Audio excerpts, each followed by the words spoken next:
Hi everyone, my name is Amy, and in this video, I'll show you how to add the Poppers Progress Bar widget to your Weebly website.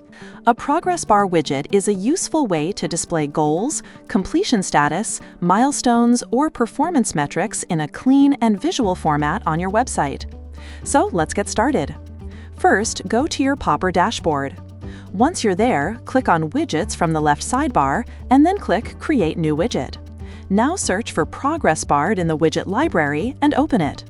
After that, choose a layout according to your preference. Once the widget editor opens, you'll see the preview on the right side and the settings on the left side. In the Content tab, you can edit the main title and also enable or disable it. You can then click Add Metric Bar to add progress bars.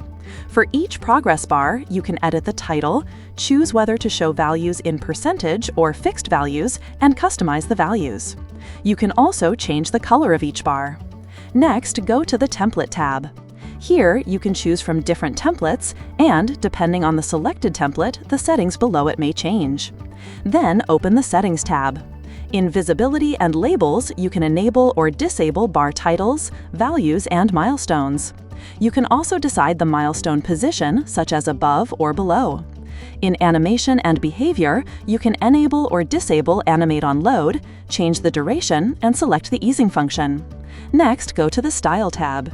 Here, you can choose a quick theme and update the typography.